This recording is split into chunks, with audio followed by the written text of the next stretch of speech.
Montesquieu Forum. The Montesquieu Forum was funded originally and continues to be funded by the Jack Miller Center of Philadelphia, Pennsylvania, and we're in that debt. More specifically, however, this lecture is funded by Mr. Art Weil of California, who was a graduate of Roosevelt University in the class of 1949.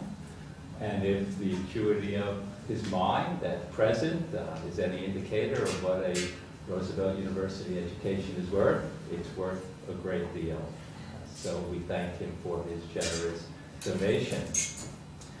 Today, the Montesquieu Forum brings before you Professor Catherine Zuckert.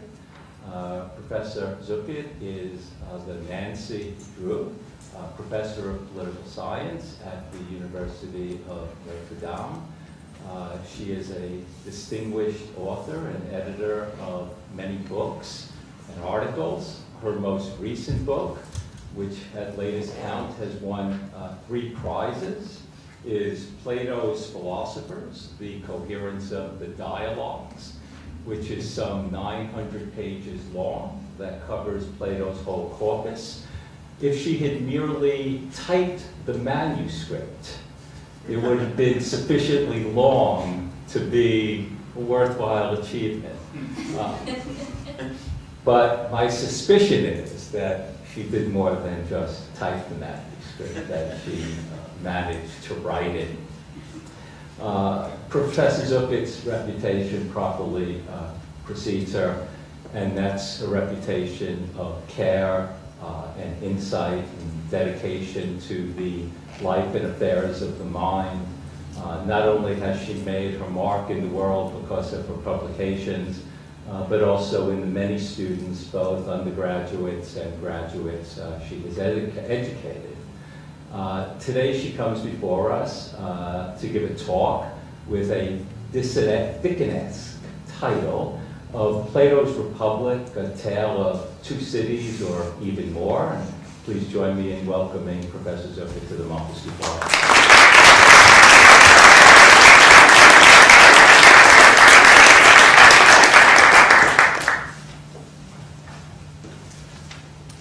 Just so you think, or don't think that I'm appearing under false pretenses, I did type the manuscript.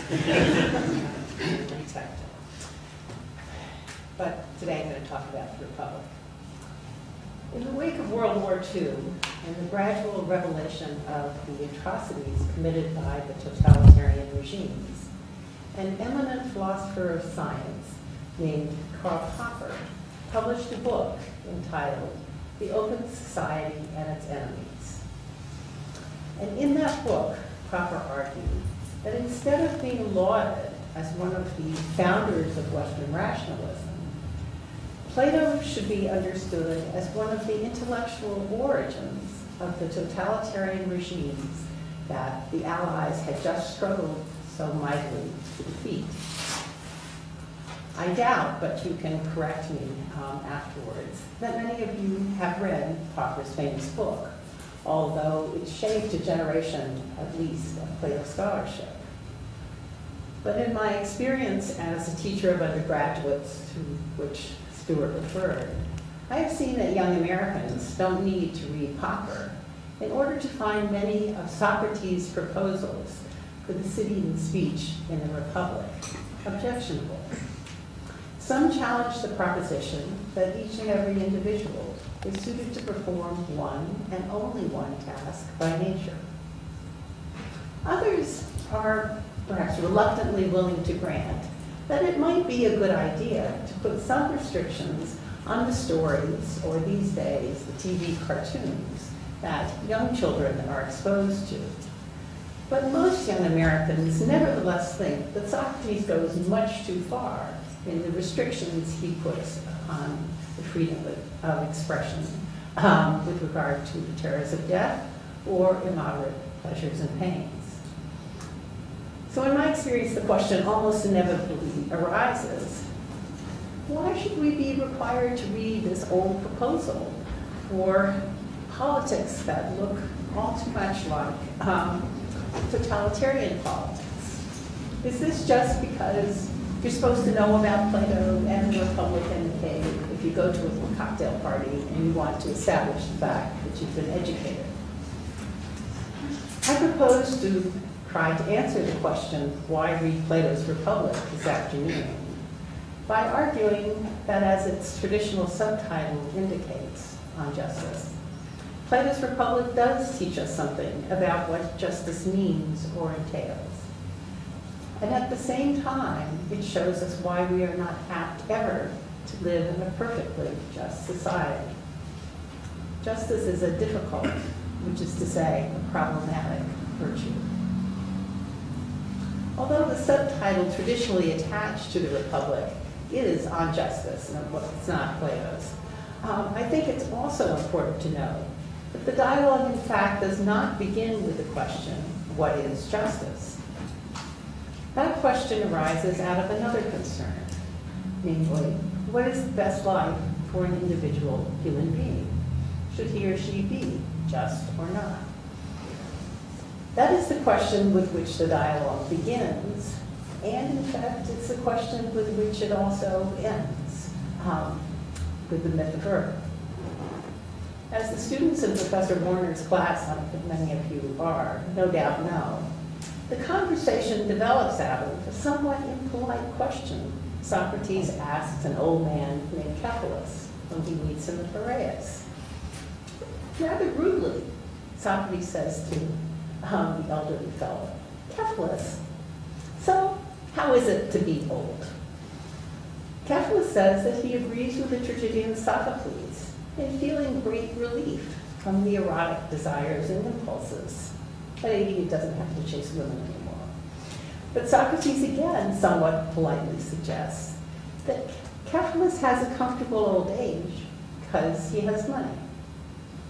Cephalus genially agrees that it is good to have money, particularly to pay your debts, so that you don't have to worry too much about those stories that tell about what happens after death if you don't.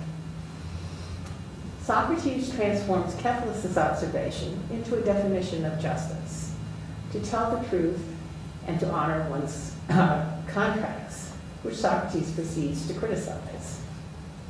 And then he also faults two other definitions of justice, offered first by Cephalus's son Polemarchus.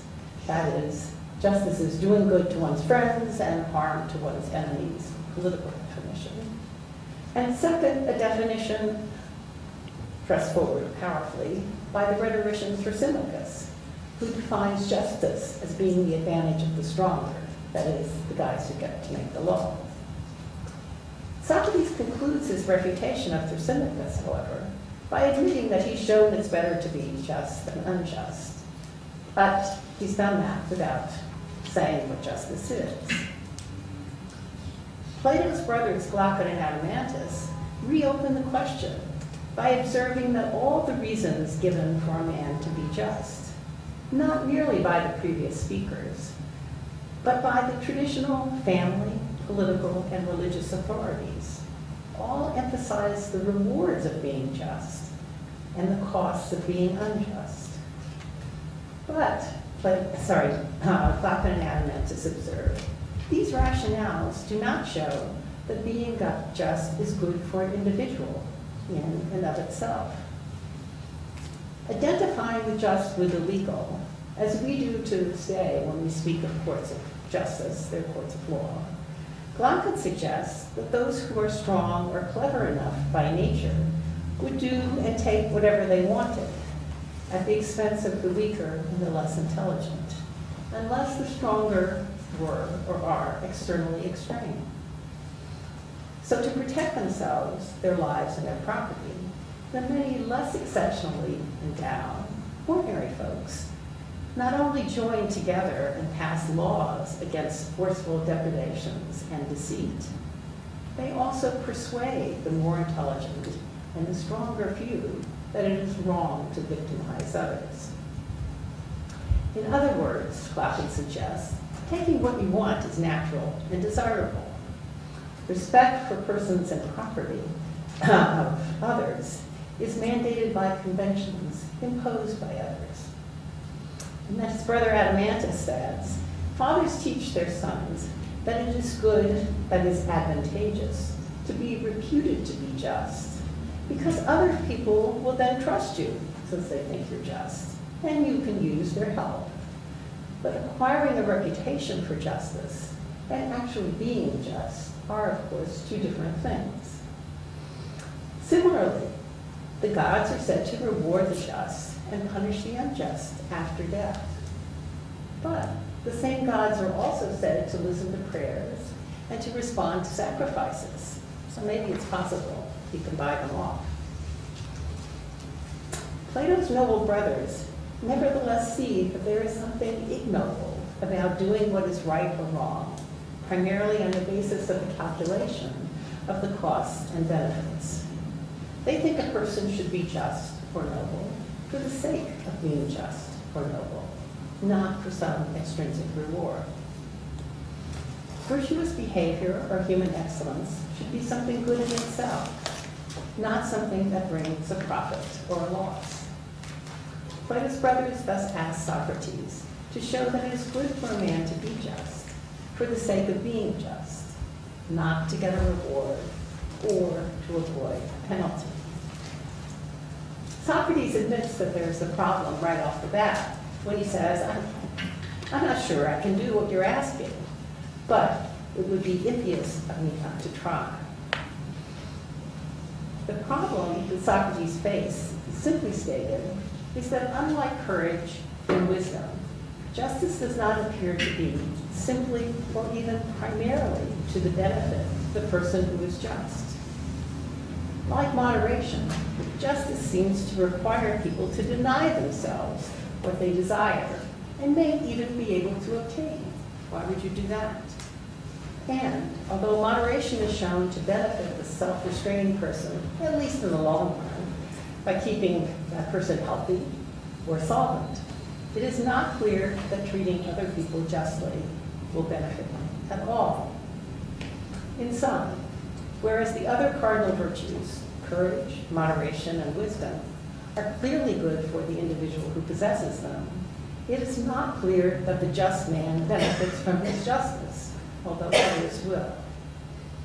What we learn from the first true city Socrates sketches is thus that justice is good and choice-worthy in itself, if, and we might add only if, it is good for both the individual and the community.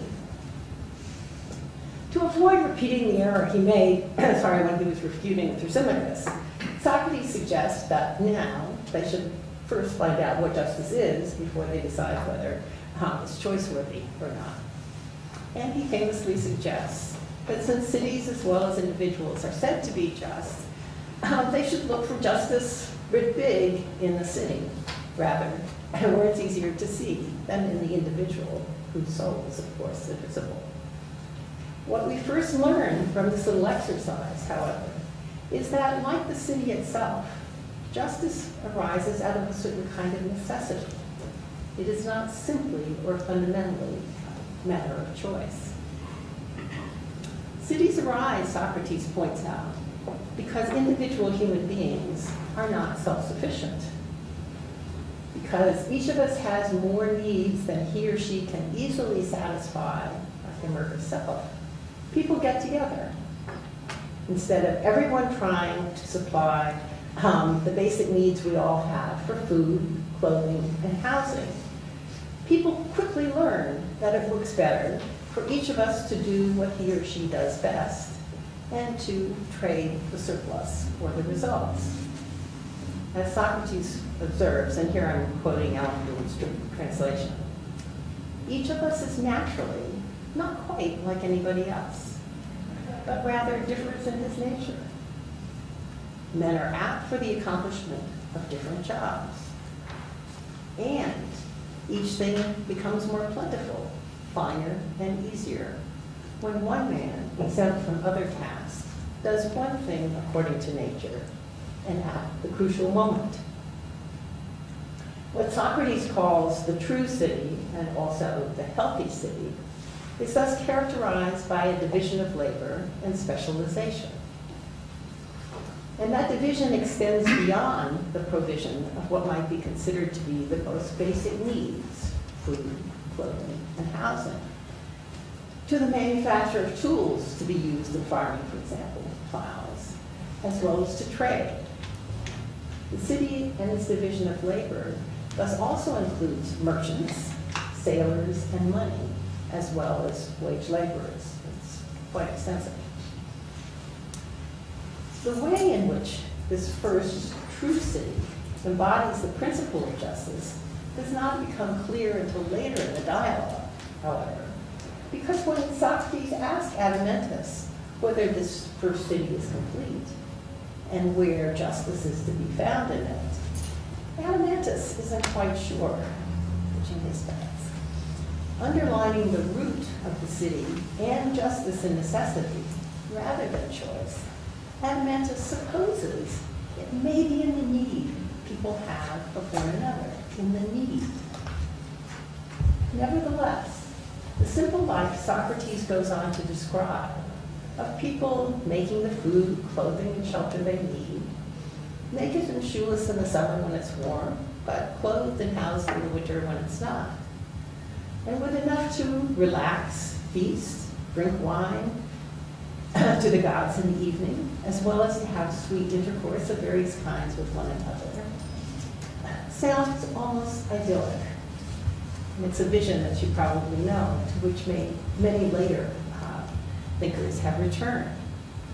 So before we move on, as the conversation quickly does, to the second feverish city, so I am going to talk about two cities, we should pause for a moment to look more closely at the first true city. As we learn later, the principle of justice they find rolling around at their feet, so to speak, turns out to be the organizing principle of this first true city. That principle is the principle of the division of labor and specialization, namely, that each should do what he or she does best by nature and share or exchange the benefits. Why is this the first and perhaps most fundamental rule of justice? There are two reasons I would suggest. First, when each does what he or she does best by nature, and they exchange or share the fruits of their labor, everyone benefits. So, under this arrangement, the good of the individual, following out his or her nature, coincides with the good of the community. There is no question of someone taking advantage of someone else by force or by fraud. However, there is a catch. The harmony of individual and community good in this simple city is not solely or automatically the product of the division of labor and specialization per se. In most actual cities, and the divisions within them, the tasks and the rewards are not equal. Some people, usually the poor and uneducated, are forced by economic necessity, if not outright coercion, to do the tasks that maim rather than fulfill them. And other people reap more of the benefits. For the division of labor to be just, Socrates thus insists it has to be based on differences in natural inclinations and talents, nature, not man-made. Everyone contributes his or her bit to the good of the community as a whole, and everyone shares the same rewards and benefits which you need for comfortable self-preservation. No one forces anyone else to clean or to dig. Everyone does what he or she does best, and everyone enjoys the products of their labor equally. That is possible, we soon learn, only where everyone restricts their desires and consumptions to what they need. No luxury or surplus can be allowed, but that's the limit. Reflecting on the embodiment of what Socrates later identifies as the principle of justice in this first city, we can already see three important elements, if not problems. So first, Justice arises not as a matter of choice or something desirable, so much as a necessity, imposed by the limitations and weaknesses of each of us human beings as individuals. So no wonder people ask whether justice is good or choice-worthy in itself. It's necessary.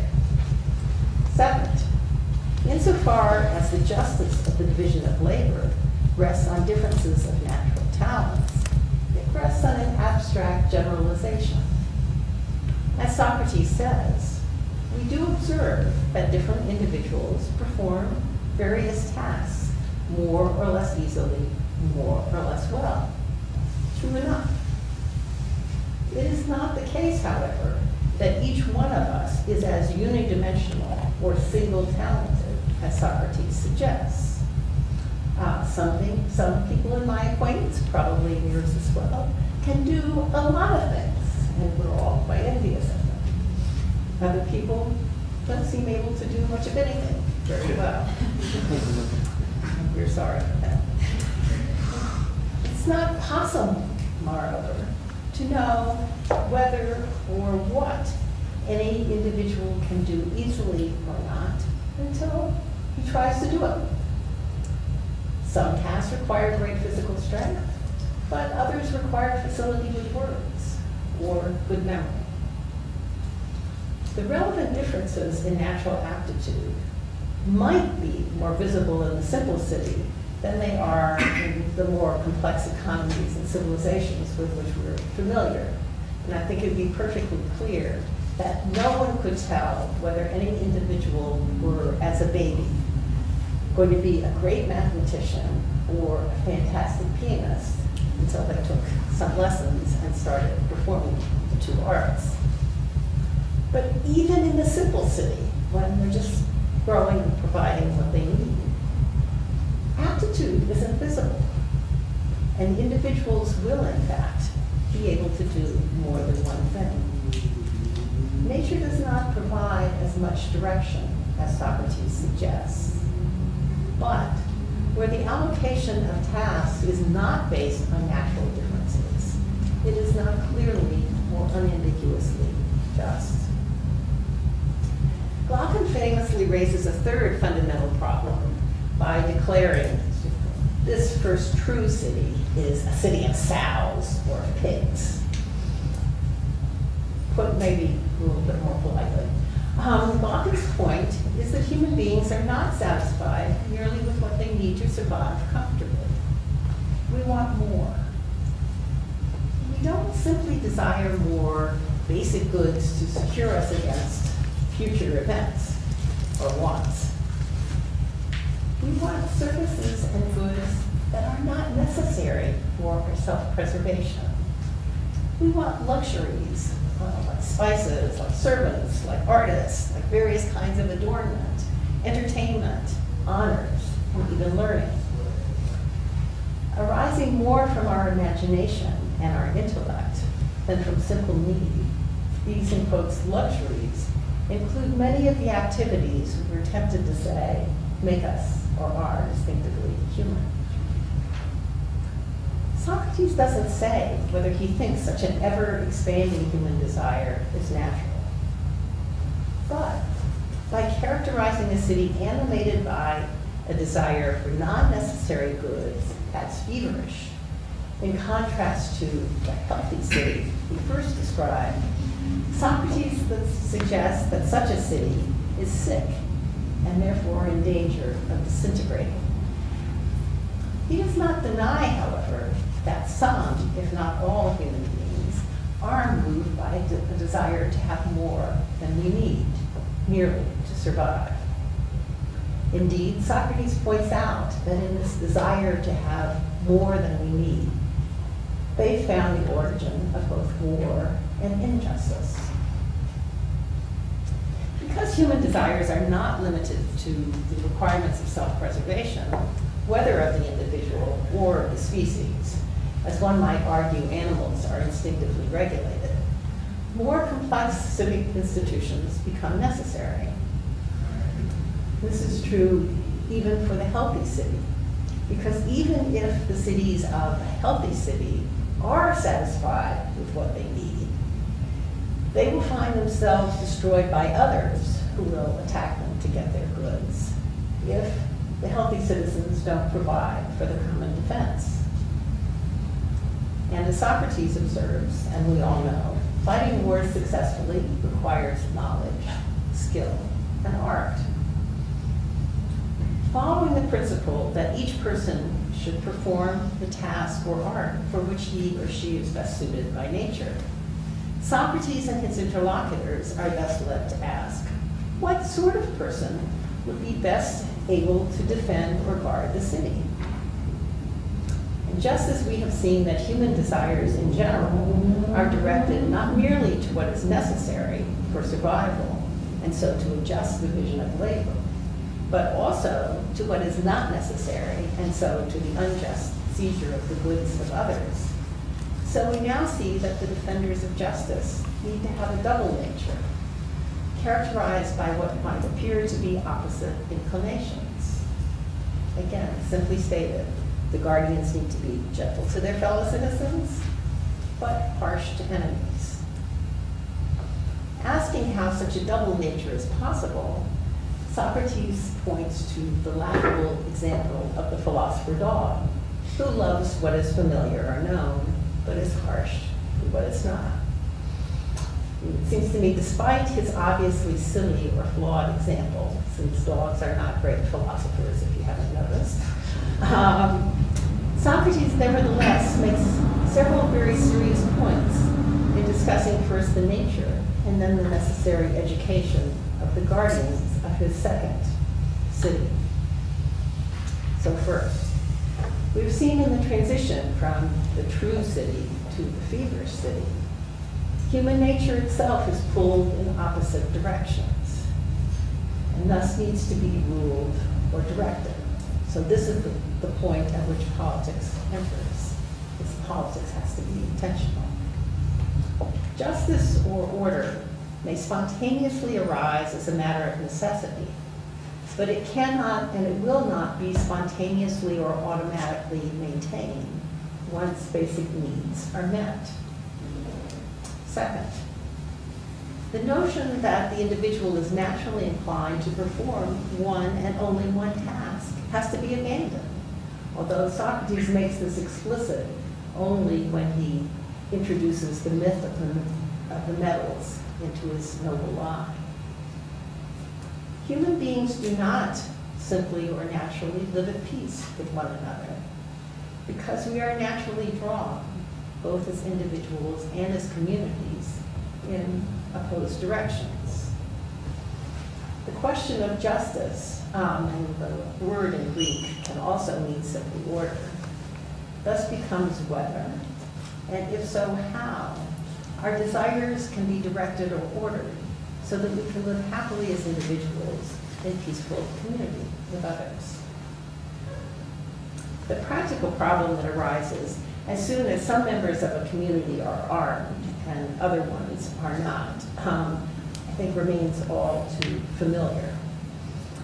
The arms that enable some members of the community to defend it from external aggression can actually and obviously be used much more easily to oppress their unarmed fellow citizens. It's much easier to face an unarmed person than to face another armed. And if you watch television today, you couldn't help but notice that military dictatorships are pretty common. Libya seems to be a major example, but it's certainly not the only one. Nor is the phenomenon of the corrupt police force unknown in the United States even. It'd be more politic to point to Los Angeles and Detroit, I guess, than to Chicago. Like Socrates, we thus have an immediate interest in asking how we can prevent the armed in our midst from using their arms against the rest of us who don't have guns. Like Socrates and his interlocutors, we also need to persuade both our military forces and the police not only to risk their lives in defending ours, but also to believe that it would be wrong for them to demand power or to seize power as the recompense for their sacrifice. To prevent those with arms from using them to oppress the unarmed, Socrates suggests it is necessary to regulate their education from birth. So he raises the question of whether we succeeded in doing this or not. Implicitly suggesting that human beings attribute what they think is most desirable in life to their gods, Socrates first suggests that young children should not be told stories about the gods fighting with one another or engaging in immoderate behavior of various kinds. The Greek myths were full. The gods should provide good, not bad examples. Because the gods represent what is believed to be highest and best, people must be encouraged to think that what is superhuman is completely truthful and good. So they themselves will also strive to be truthful and good whenever possible. And Socrates admits, when he's specifying these beliefs about the gods, that it will not be possible for human beings, and especially rulers, always to be truthful, because in defending the regime, they may have to use fraud and force in order to defend it from its enemies. The unstated conclusion of his theology, therefore, is not merely that the gods are not omnipotent, they cause only good and not bad things, but also that they do not rule, that by the by. Because the guardians have to risk their lives in order to defend the city, they should also not be allowed to hear stories about the terrors of the afterlife that might make them afraid to die.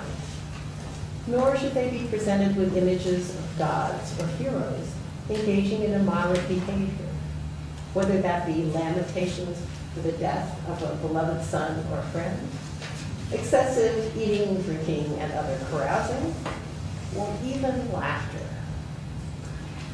Because people are affected not merely by words and visual images, but also perhaps and even more insidiously by rhythms and tones, music generally has to be regulated.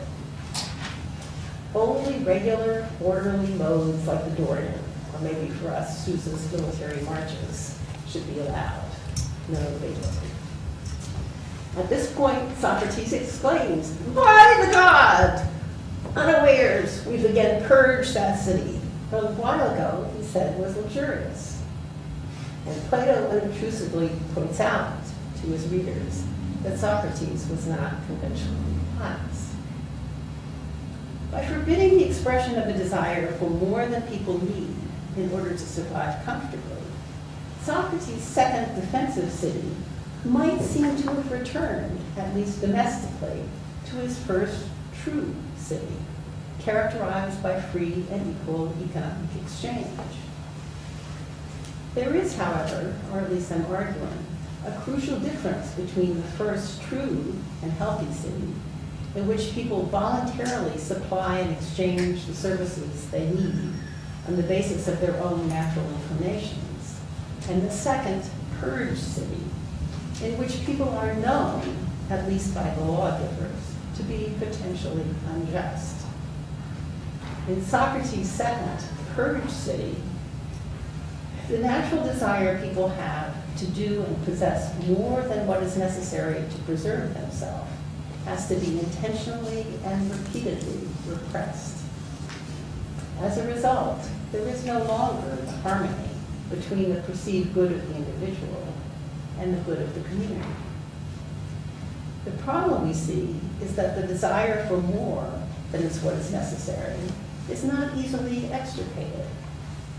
And so long as people feel such a desire, they're going to experience the regulations of the city as onerous and unnatural. This tension or gap between the good of the individual and the good of the community in Socrates' second city becomes even clearer when he moves, I think this is somewhat ironic, from the guardian's education in music, which means largely poetry, to gymnastics, or from the question of the formation of the soul to the formation of the body. although every citizen is supposed to do what he or she does best by nature. Socrates points out they will not be training and conditioning the guardians the way athletes are now conditioned and trained for gymnastic contests, even though these athletes would appear to be the people who are most or best suited by nature to engaging in gymnastic contests and training. In order to perform well in specific contests, Socrates reminds his interlocutors, athletes have to follow a strict regimen of eating and sleeping. But in order to fight well defensively, soldiers have to be conditioned to go without food and sleep. They have to be tougher. What we see is that it is no longer simply the citizens' natural inclinations or talents that determine what they do or learn.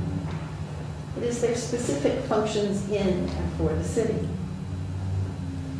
Turning from the guardians' formative gymnastic training to the remedial care of their bodies, or what we know as medicine, Socrates then enunciates a very harsh doctrine. In his purge city, doctors will not be able or encouraged to learn as much as possible about preserving the lives of individuals. On the contrary, people who are not able to perform their functions should just be left to die. The goal of the purge city is no longer the preservation of individuals as it was in the first true city. The goal has become instead the preservation of the community. If justice is to be found in this purge city, and Socrates reminds his interlocutors at this point that they have not found or defined justice yet, justice would appear to consist in putting the interest of the community above the interest of the individual. Such a stance does appear to be characteristic of a soldier who risks his life in defending his city and family. But we should ask, is this justice? And if this is justice good or choice-worthy in itself? We live in America, so know a lot of liberals, I think. And liberals are apt to object to the obvious deprivation of freedom of thought and expression that Socrates has mandated in order to purge the city. But even if one takes the education that Socrates proposes on its own terms to prepare the guardians, one can also ask whether it will produce the desired results. Will soldiers be truly courageous or even disciplined if they don't fear death? It's hard to imagine. Will people who have never been exposed to excess or luxury be able to restrain their desires if they are put in conditions where they can have whatever they want? It's a big problem with Spartan generals when they went out of Sparta. Would human beings really want to live in a community where laughter is forbidden? Having emphasized the role of imitation in the formation of human souls or character, and therefore forbidding citizens of his purge city from imitating base, cowardly, ignoble, or immoderate human beings, Socrates admits that his guardians will have to know what makes human beings wicked, as well as what makes them good, if they're to be guardians and preserve the good and eliminate the bad. But in order to know what is good and just, the guardians will first have to learn from personal experience what it is for them to be just themselves and to live among other just people. Those who learn to calculate their own advantages at the expense of others too early never experience or understand the advantages of just behavior. They, like Sisyphus, tend to brush it off as naivete, not knowing the way the world works. So as in the case of medicine, so with regard to justice, the point of the education in both gymnastics and music is to form the souls and bodies of the guardians to perform their function, but not to give them much care or cure if they fall short. As Socrates makes clear in his description of the rude medicine they will allow in the city, and he takes it from Homer, which was way back. The point of the education of the guardians is not to make them knowledgeable. It is rather to develop and harmonize their harsh and their gentle sides, so that they can serve as guardians, play their civic role. And that means primarily that the guardians have to be inculcated with the right opinions.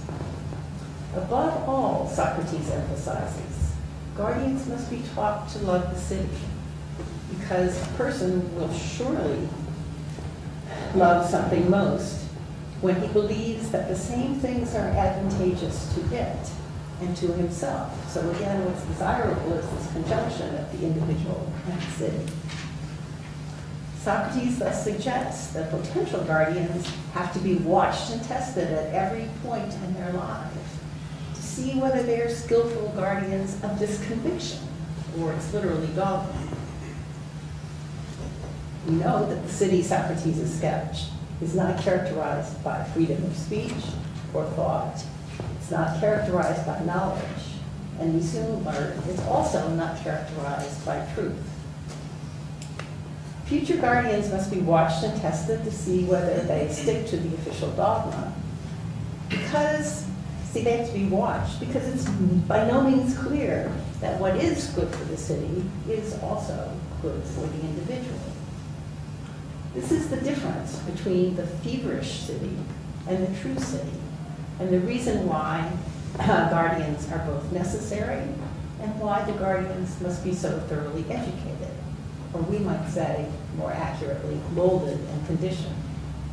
But Socrates adds, even this education isn't going to be enough. The founders of such a city will also have to make sure that the guardians are not able to collect or own any property of their own. The city will provide them with the basic necessities, food, housing, clothing, but the guardians will be forbidden from possessing gold or silver, and their housing arrangements must be such that anybody else can enter at any time. In other words, they're to be deprived of all privacy. And Socrates admits, even the education he's mandated isn't sufficient to prevent at least some of these guardians from wanting more than they need.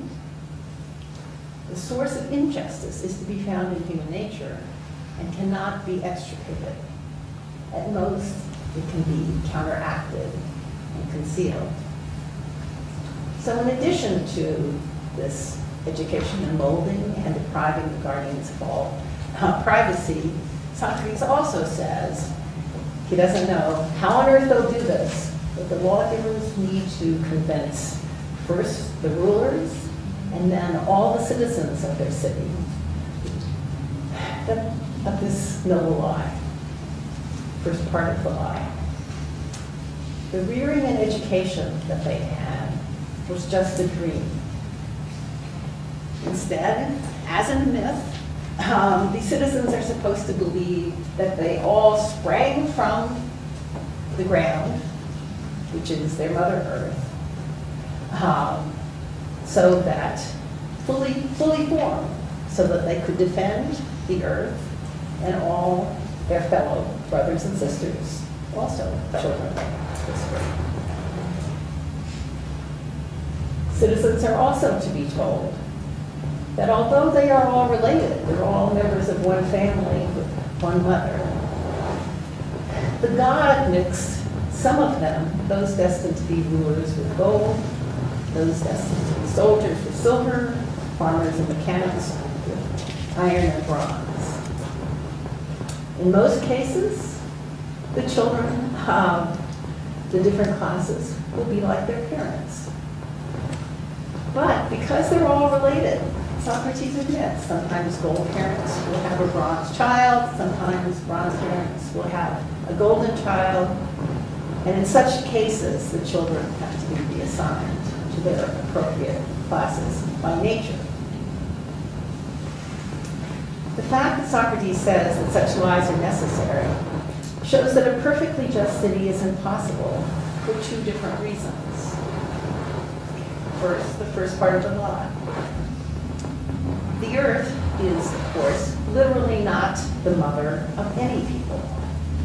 On the contrary, insofar as human beings live, dwell on the earth and support themselves that way, all people are equally nourished, and all people have an equal claim to the land. As members of a single race, all human beings are related to one another, brothers and sisters. Put the point in the opposite way. The division of the earth into particular pieces of land owned by particular groups of people is not natural. It is a product of human action and human convention. So that no political community has an unambiguously just claim to any particular piece of territory. And again, this is a problem we're very familiar with. Think about Israel and Palestine, or the continuing debates about the relations between what are called Native Americans and the descendants of all the immigrants. Second problem, justice. In the true city, as I have emphasized, each person was supposed to perform the job for which he was best suited by nature. But now, in the noble lie, we see, those natures aren't the products of nature so much as a story. The rulers have to elevate clearly talented children and demote those who are clearly not in order to maintain the claim that functions are allocated on the basis of natural ability, or it turns out here to be heredity.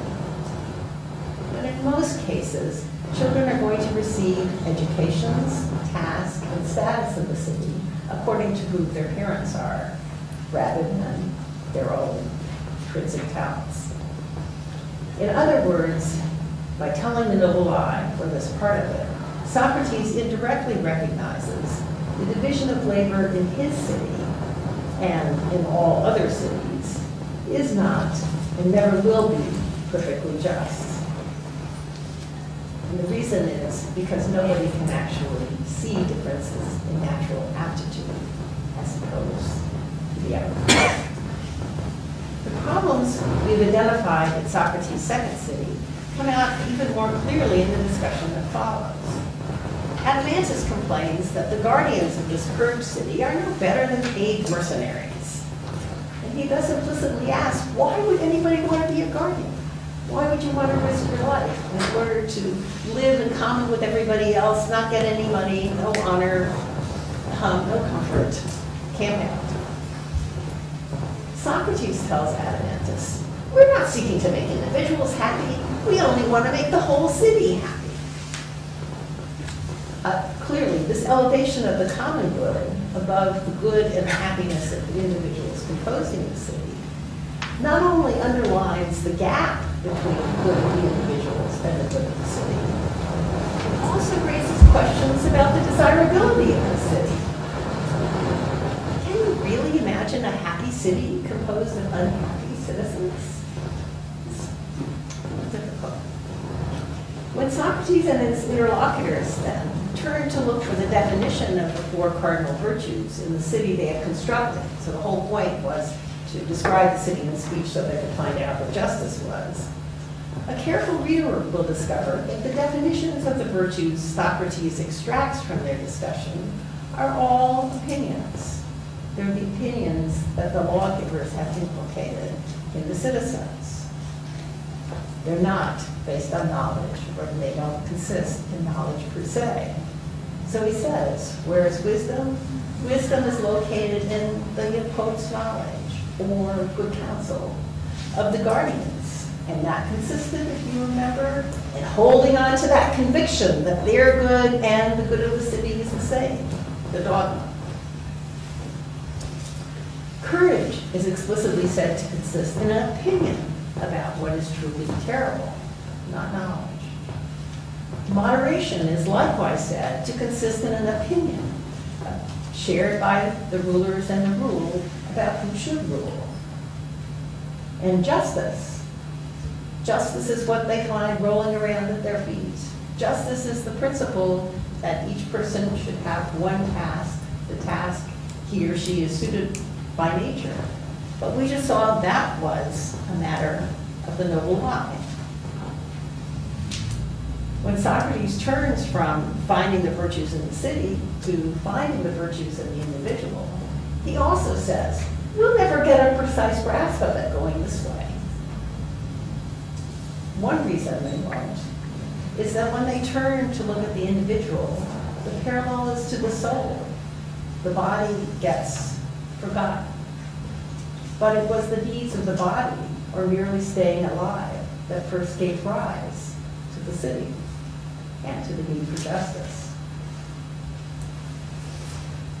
The abstraction from the body becomes even more evident when Socrates is forced to fill out his comment in passing that women and children will have to be shared along with all other property. Minor. Socrates and his interlocutors agree that women are generally inferior to men. But, and now it comes out here, if the most important natural differences to be recognized in the assignment of civic functions are differences in intellectual aptitudes for various arts, and not bodily differences with regard to procreation. Not only must women have to receive the same education as men in order to perform the same tasks. The body just doesn't count. Again, the problem with the assignment, now particularly of tasks on the basis of intellectual aptitude, is the difficulty of seeing or determining intellectual aptitude. And Aristotle, who's something of a spoiler on this, also observes that, of course, the children of the lower mechanical classes who are elevated, they are going to know who their parents are because of their demonstrated, so they get elevated because of their demonstrated ability. That's necessary to keep the, of course, lie in place. But those who are elevated are almost surely not going to know the lie. It is no accident, I would suggest, that the degeneration of this regime is later traced to a failure on the part of the rulers to regulate procreation with sufficient precision. Human beings are complex creatures, combinations of souls and bodies, each having its own needs and desires that are difficult to coordinate. So we're coming to the end. Socrates admits that the city he has described may not be possible to institute. They were just looking for what justice is. But in specifying the smallest change in an existing city that would enable it to approximate the regime he has described in speech, Socrates does indicate the way individuals, or some individuals, can become not only just, but also courageous, moderate, and wise. These are the people he calls philosophers by nature, whose love of the truth is so strong that it frees them from the fear of death, as well as a desire for reputation or wealth. They don't care, they know the truth. Seeking to acquire the eternal, unchanging truth, philosophers do not much value their transitory earthly existence. So, they don't fear death, and they're courageous. Likewise, not valuing material things or the opinions of others. Philosophers don't care a lot about taking wealth or seizing power. They're moderate and just. As a result of this one dominant passion, these philosophers by nature do not seek to acquire more than they need or to take advantage of others. Truth or wisdom can be shared by everyone without cost to anyone. And I say this because in the case of these natural philosophers, the virtues result not from the repression of desires, as in the purged, feverish city, but from the strength of one desire attached to this particular goal. It doesn't require the implication of right opinions either. On the contrary, the virtues of natural desires come from the strength of their passionate attachment for good that can be shared, that is wisdom or truth. There is obviously, in quotes, even more to be said about the Republic and its famous advocacy of philosopher kings. I've been told that this class hasn't finished, so I have to stop at a certain point. But I fear I may be even beyond the end of my allotted time. So let me conclude simply by emphasizing. In the Republic, Plato not merely shows his readers how and why an individual should and can be just in the sketch of the natural philosopher. Plato also provides us with a standard of justice. That standard is basically that everyone should do what he or she is naturally equipped to do best for the sake of both the individual and the community's good. It's that harmonization. And we can use that standard or definition, not only in measuring and comparing the justice of actually existing regimes, but also to understand why no actual regime is ever going to be perfectly just. Thank you for listening.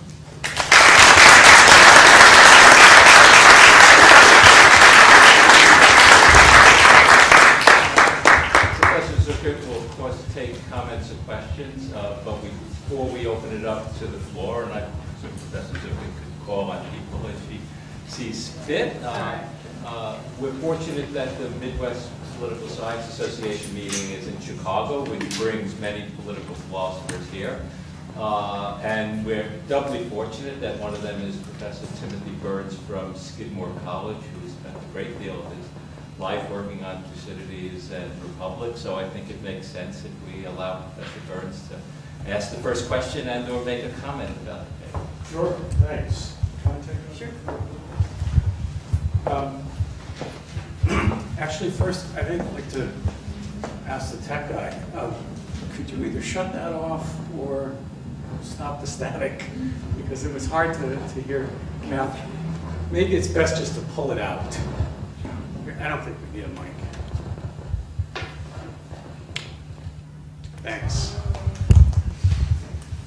Okay, well, just as President Obama was able recently to cut the line and get himself an iPad 2, I have the privilege of cutting the line in front of you and asking today's first question.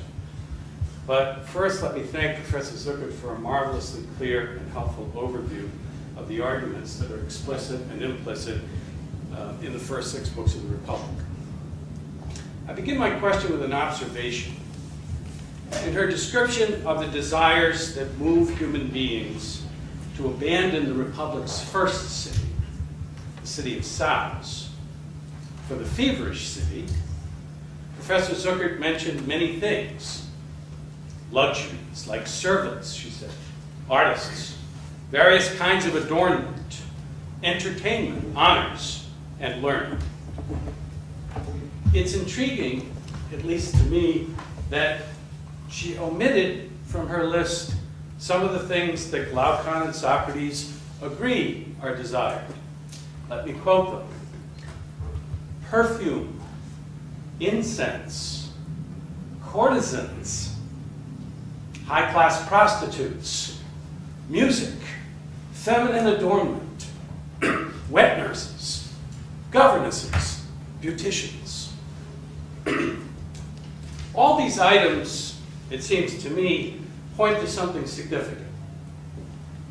That is, to erotic longing that goes beyond the family and beyond the loose association of families that had formed the city of Sows, where even sex took place with a view to keeping an eye out against poverty and war. That is, where you hear the constant refrain, "Not tonight, dear." This community of ours already has 2.7 children on average. That erotic longing, here as elsewhere, seems to characterize Glaucon, in contradistinction to his sober and sensible brother Adimanthus, who wants justice to be an easy thing, rather than something to which one is devoted come hell or high water. The absence of Eros doesn't end with Professor Zuckert's account of the feverish city. There's almost no mention of Eros in her paper, except the quotation from Cephalus, "Gladly did I flee that tyrant." And that puzzles me, and it puzzles me for the following reason. Professor Zuckert tells us that even the problem of justice is that it does not appear simply or even primarily to benefit the person who is just. That is, it leaves the just person suspecting, we could say, that he's benefiting only others, or he's a sucker. I'm not sure that this is or can be, on its own, the problem with justice. And the reason has to do with Eros. As the erotic Glaucon speech in Book 2 indicates, he's been talked deaf by people like Thrasymachus, who say precisely that justice is for suckers. But Glaucon has not been persuaded by them, at least not yet. And at least part of the reason for that is, I think, what he shows in his speech. He longs for justice to be a good that's not harmonious with other goods, but rather entails sacrifice of other goods. Justice should be a devoted good that would cause its possessor to be happy on the rack. To Glaucon, as I think to any morally serious human being, it's precisely the apparently self-sacrificial, devotional character of justice that makes it attractive somehow. And certainly what makes it admirable. And I think one sees this too in the readiness of Polemarchus to fight for his friends. Now, without such a devotion, which seems to belong to human beings as erotic beings, I wonder if it's even possible to speak of justice. Professor Zuckert thinks that it is. She speaks of justice, for example, when describing the city of Saos. She finds justice in that city's division of labor and of goods. But is that division not rather like mutual back-scratching? Isn't it something useful to everyone, rather than just?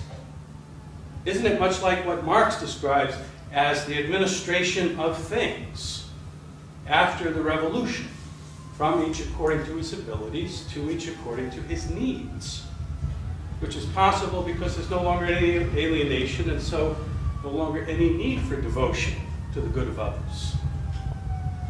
And is that not precisely what moved Nietzsche to describe such living as the realm of the last man? Similarly, when Professor Zuckert describes the question of justice as this: whether, and if so, how, our desires can be directed or ordered so that we can live happily as individuals in peaceful communities with others. I wonder whether she hasn't pulled a switch on us, adopting not Plato's, but instead a modern version of the question of justice. That is, a utilitarian question, just as she does with her claim that the problem with the city's guardians has to do with extirpating or repressing their desire for more than what's necessary, as she says, to secure their comfortable self-preservation. The guardians don't, after all, live lives of comfortable self-preservation. They live lives in barracks, dedicated to the noble and the just. Now, it's true that Professor Zuckert does eventually say of the guardians, they are devoted to the common good above that of the individual. And they're prepared to risk their lives for the common good. But precisely as she says that, immediately as she says it, she questions whether that devotion to the common good above the individual, whether that is just, whether we can call that justice. And that's what I find quite puzzling. If a person who is wholeheartedly devoted to the common good is not just, then who is? When did justice become a devotion to one's own good? Or become a part-time thing? In fact, doesn't all justice, however we conceive it, entail some such devotion to an alleged common good? Now, Professor Zuckert has, we could say, an answer to my puzzle. She points out that the guardians who are educated in the love of the noble and of the city aren't accurately described as educated, but instead as formed and conditioned. And this is certainly true. Theirs is a very strict and rigorous upbringing in certain opinions. Perhaps then their devotion is just artificially induced in them. Maybe it has nothing to do with errors, as indeed the moderns argued. But is there not in the guardians already, from the start, when they're chosen as spirited little children, kicking their mother's knees, isn't there in them already a disposition to precisely this kind of formation? A deep attraction to the opinions about terrible things, including death, that they're told, and which they're going to vigorously hold.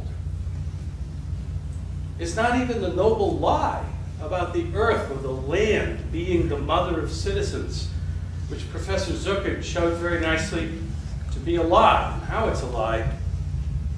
Isn't even this, however unbelievable it is, isn't it still a version of something to which every society appeals, and appeals successfully in its poetry, even today? And not only Pete Seeger, hippy dippy banjo, this land is your land, but in traditional hymns like My Country 'Tis of Thee, or I Vow to Thee, My Country. Finally, whether devotion to the common good is not, as I think it is, necessarily what we mean by justice, that is a question that has to affect our determination of whether the philosopher is, as Professor Zuckert tells us he is at the end of her talk, a just, if not the just, human being. If the philosopher's love of the truth frees the philosopher from most of the desires that would pull him away from injustice, as indeed Socrates claims, it's by no means clear that that love or its object, the truth, is compatible with justice. The philosopher has, after all, to be compelled, maybe spoiler alert here, has to be compelled to return back down to the cave, to his city. Just as in the image of the stargazer on board the ship, the philosopher has no interest in the goings-on of his shipmates. And one could say, of course, well, the citizens never asked the philosopher for the knowledge he possesses, much less sent flowers. But nothing in the Republic suggests that any but a very few human beings would be willing to accept the knowledge that the philosopher has. In fact, much is argued against it. And that means that this good thing that the philosopher seeks, knowledge, which Professor Zuckert presents as eminently shareable, really isn't shareable. Since sharing it would seem to most human beings like sharing smallpox or syphilis. To accept the philosopher's rule, the citizen would have to accept the equation of the noble with the useful. The citizens would have to accept that equation that Socrates brings out on his account of the community of women and children. Who's going to do that? The 1972 Soviet women's weightlifting team, perhaps, or the inventors of Bauhaus. But the former were selling a failed worker's paradise, and the latter were selling ugly chairs. In short, the good citizen who is erotically devoted to his city and to noble deeds on her behalf might well reject knowledge and might well find that the education and dialectic that Socrates describes in Book 7 is one in which he either becomes cynical or loses his attachment to the noble and to justice in order to become a philosopher. And that wouldn't be surprising, I don't think, because Eros, the soul's rebellion against awareness of the necessity of death, is for the noble or the beautiful. It's not for the true. So with thanks again to Professor Zuckert for her talk, I'd ask her to address this question, Eros and its relation to justice. I'll be brief because a chance to make some other objections as well. With apologies, Professor Warner. In Book 9, Eros, the tyrant is Eros incarnate. So Eros doesn't get exactly favorable play in the dialogue of the Republic or in terms of justice. So I'm tempted to say that your complaints, I would say, might be with Plato or they're with my reading of Plato. I'm not quite sure. I did say that I thought we could learn something from Plato. You said that justice is dedication to the common good. But would we say all sacrifices of all individuals to something called the common good are just? I tend to doubt it. It seems to me sometimes they're sacrifices. Sometimes communities murder innocent people in the name of the common good. So the other common definition of justice that's running around here, but I think it's, I didn't make it up. Plato says, or sorry, Socrates says. So the common definition of justice is to each what's due. And I think the answer to that, or the reformulation of that by Socrates in the Republic, in terms of first the true city, but then when they find justice, it is that each person should do what he or she is suited to do by nature. And the natural foundation is very important, and that, I think, distinguishes Plato from Marx, with whom you were understandably compared. The other thing that I will say illegally, given the constraints of the talk, would be not only that the tyrant is said to be Eros incarnate, so Eros per se is problematic from the point of view of politics or justice, just the way the feverish city is problematic, because this desire which you identified with Eros is identified by Socrates as the source of both war and injustice. It's what causes us to compete with one another. It's not clear that Socrates actually comes to a definition of justice that he thinks is suitable for an actual city. So my illegal comment is at the end of Book 9, Socrates says the purpose of this description of the city has been to set a paradigm for the individual. And then the question is how the individual orders his or her desires, or if you want to do that as Eros in the plural, Iraq. We all have lots of desires. They usually conflict. How do we prevent ourselves from being torn apart by those desires? That is the position of capitalists, or the condition capitalists having to lead. Yes? Yeah, I have a question about how one necessarily reconciles what's good for the individual with the community, because of the role of the community being composed of the individuals. And necessarily, I'm going to take an example here, and say in Stalinist Russia during the traitorship trials, what is good for the individual is the preservation of themselves, like those who are accused of traitors. But by dissenting, they become enemies to the state, and their very act is bad for the community as well. Or actually, no, them admitting their traitorship, even when in fact it is not traitorship, is good for the community. How does one necessarily reconcile the role of the individual to the community and what is good and just? Because at times it seems those are very disparate things.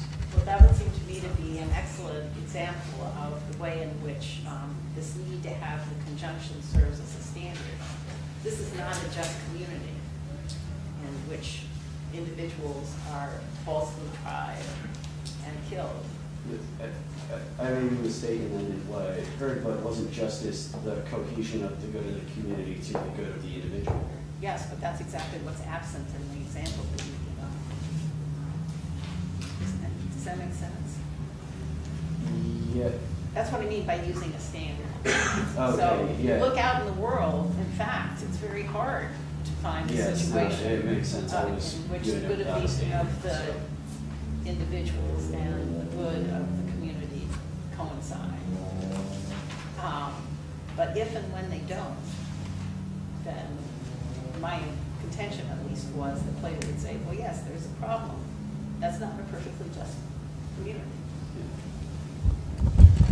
Wouldn't, just going off his question back there, wouldn't wanting to know what the good of the individual is, you know, and then versus, or at least in relation to the good of the community, that would seem like one would have to have, maybe not absolute, but a very steep amount of knowledge about what the individual actually needs, wants, and then versus the wants and needs of the community.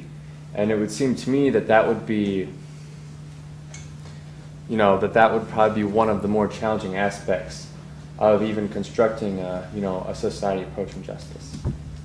What do you think? Well, it is. And I think you've, again, explained, looking back, why one can have that kind of conjunction in this very simple society. Because the standard of need is what you need to survive. That's not too hard to determine on a kind of basic level, and everybody shares it. And so long as people are doing what they're naturally inclined to do, that's so far close to their desires. The problem comes when, well, okay, I want courtesans, or I want perfumes, if you want, or I want fancy clothes, and we can't all have those. So, yeah, I want them. You know, that's how you get conflict out of the desires, and that's why the desires, I think, of individuals are problematic. They're sources of conflict. As sources of conflict, they undermine order. It means that all members of the community then become potentially endangered because they're at odds. And that there's no guarantee that the outcome will be fair or just. I think Plato slides a little bit then. Because if you grant, well, okay, people aren't satisfied with what they need, we won't have this easy solution. Then what we have is conflict and a problem. And you could say, well, the problem could be solved if somebody had the knowledge of what is good for everybody. It's not actually clear in the Republic that Socrates thinks that anybody has that knowledge. At most, they would have what's good for human beings in general. And so then if you say, well, if you don't have that knowledge, how can you get a just political world. And the approximation, the last step is, well, I'm not sure you could get this perfectly just order. The closest would be to have the people in charge be people who can't get what they want out of directing others. So philosophers don't care about money, wealth. Philosophers don't care about honor. They're not ruling for themselves. They could only be ruling for the common good. Still got problems of knowledge, right. But at least you don't have obviously bad or self-regarding unjust motives. This might be kind of along the lines you already spoke of, but can you speak to the idea that that the theoretical of the philosophical, it really seems at odds with the actual of the political. And it would almost seem like, yes, we can say what the ideal could be, yet, I mean, he definitely, I mean, as you said, isn't able to really spell out how that's really going to happen in the world. So I guess my question is there a conceivable way to, I don't know, maybe dialectic would be the right word, take philosophy of the theoretical and the necessities of the political or actual and, you know, meld them together? I mean, what would Socrates or Plato, I guess, you know, say about that? Because his concern obviously is more the theoretical. Well, I'm not sure Socrates' concern is with the theoretical insofar as the question of this dialogue, and in fact I think of many of the dialogues, is how should we live? And this really isn't, I mean, this is a question I think we all ask about ourselves for ourselves. So it's practical, it's not theoretical. And the theory or the construction of the city in the Republic is actually all in service of answering that question that you and I have about our own lives.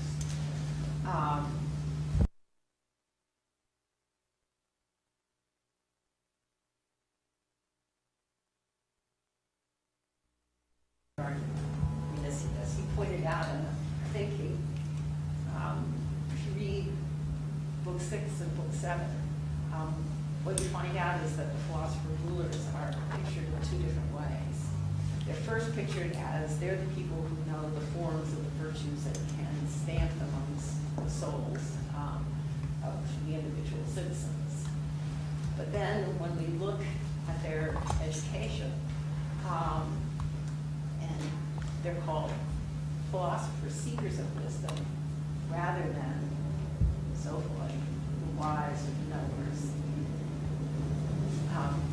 You're left with the option, well, if they have that knowledge, maybe they could use it, but we're never told actually how that happens.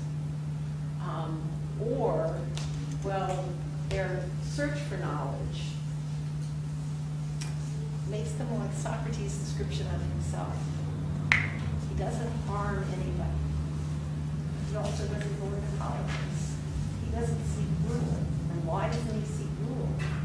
Because he understands that the legislation, as in the Purge City, is for the sake of restraining the desires of people, and that's never going to work out perfectly. So instead, the formula is justice is each doing his or her own task or business, minding your own business. So look to yourself and your own character first. So you can argue that there are actually three communities.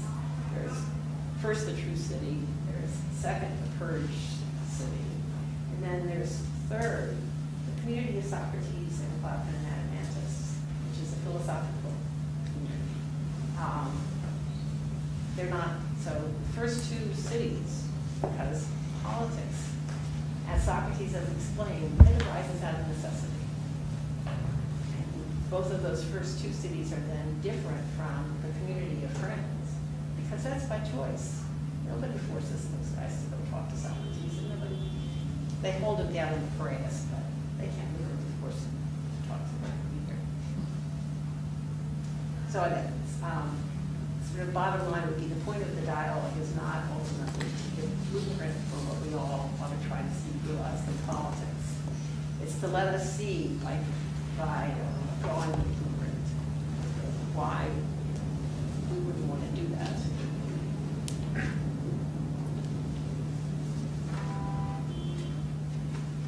Since you brought up the community of, can you, I'd just like to hear what you have to say about the about the shareability of the good of wisdom. I mean, I think, of course, it's clear that it's not an easy thing for this to necessarily make it, that it's not something that one can do directly. Would you agree that that's not, therefore, not something that is possible? Okay. All right. So what I meant by the shareability of wisdom is not, maybe it sounded this way. I'm really not quite as pie-eyed and idealist as apparently is.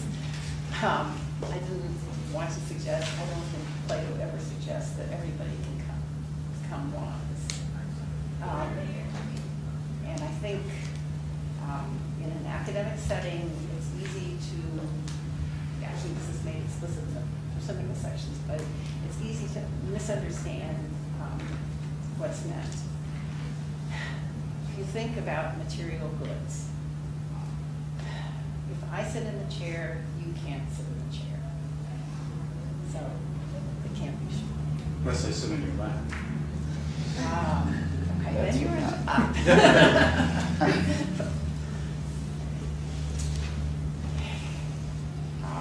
honors.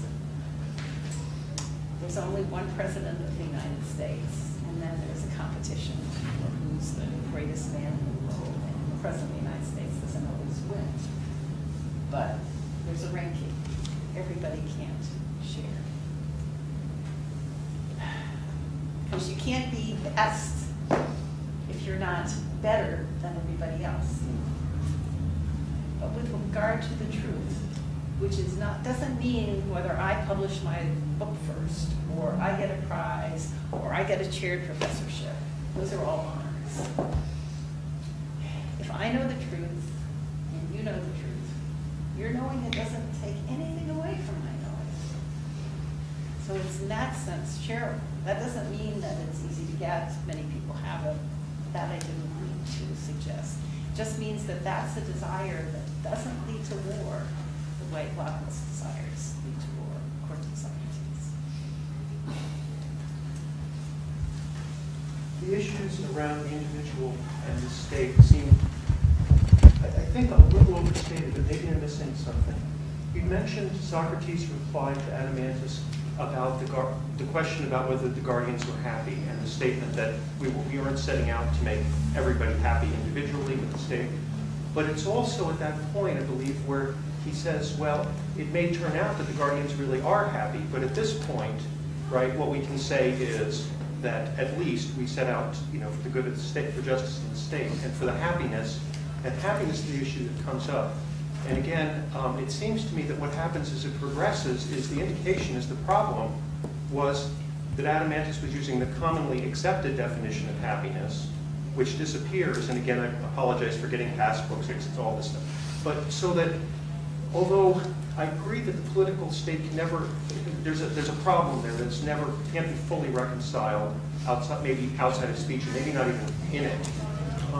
The reconciliation does seem to me to come later on when it's discovered more what true happiness consists in, and why it consists more in this city and speech, the second city and thing. So that it seems to me somehow the individual and society do get reconciled within that pretty closely in a way that isn't quite anticipated in what I heard. What do you mean by the true happiness? Well, the issues about when he goes through in books 8 and 9, the decline of the city-state, and showing the philosopher king as 829 times as happy as the tyrant and so forth. But so that what consists in happiness, right, has to be developed throughout the book. And at the point when Adeimantus asks it, all Socrates can do is give a provisional response, which says, look, that's not what we're looking for, but it may turn out to be the case. And by the end, it seems it does turn out more or less to be the case. So just two brief responses, because I don't think I could do it fully. At the same point in the dialogue, beginning of book 4, when Socrates makes this statement about happy city, not happy individuals. The problem of sharing or having discrete people and then somehow bound together, I think is highlighted also in the proposition that comes a little bit later. That we have the desire that everyone in the city should feel the pinprick or pain of someone else. Now, this is literally not possible. And why is it not possible? Because we have separate bodies. So in order to make everything communal or one, Socrates, that's one of the reasons why he has to lift off or just ignore that fact of the separate bodies. So I think the separate bodies continue to be a problem. This is the truth about human beings. And in the later part that you referred to, I think it's the proof. There are 3 kinds of pleasure: bodily, and now I'm not going to remember the middle, and intellectual. And so the intellectual pleasure or philosophical pleasure is 729 times greater, partly because only a few people have that. So that's not really shared. It's more like the honor, and that there's a scale of more and less. And that's also one reason why I think, you see, when you're moving towards the happiness is in the individual and justice is in the individual, more than it's in the city. But you wanted to, thank you. Yeah, you mentioned earlier in your talk that it's not entirely clear whether or not Plato thinks that the desire for more is natural. I think you sort of brought some of that out towards the end of your talk. But I was wondering if maybe you could just say something more about why that's a significant question, and also perhaps where you lean, given all of your work on Plato, do you lean in one direction as to whether or not Plato does things natural? Repeat the question, please. Oh, okay. She said correctly that in my talk I had suggested that it wasn't clear whether Plato thought this desire to which Glaucon gives voice in objecting to the city of Samos, whether the desire to have more that's not very specifically defined at that point. So I just defined it as being more than the necessities that can, in a sense, rule or shape the early city, whether this is natural. So I could be a literalist. In the Republic, it's actually not said to be natural. And I think, so what hangs on whether it's natural or not is the question of whether war is necessary and injustice is necessary. Because if, as Socrates says, in these desires, we found the origin of injustice and war, if those are inherent in human beings, we're not going to avoid them. And I think if you read the Platonic dialogues through, many of them are set in the middle of the Peloponnesian War. He certainly thinks wars are frequent. But I also think he doesn't for a few people. He thinks that no human being will be satisfied just with need. So in that sense, I think he does say in effect that it's natural. And now I'm thinking of the Phaedo when he talks about the source of the warfare, also the escalation of bodily desires as other people. The desire for honor, to be remembered, to do something noteworthy, and therefore for the community, close to the definition of justice. I think that Professor Burns was. That's also competitive. And in the context, who are the honored people, Homeric heroes who are big warriors? Philosophical eros. That can be associated with friendship, and that's not necessarily constant. So you might be able to some people, sometimes, but only a few people could avoid the injustice of the war. So I think most of the time, we're going to have to deal with these very unpleasant consequences of our desires. And I think the point of the education sketch in the Republic is to show that we're really not ever going to successfully educate people out of those. Yes, Thank you very much. I think that.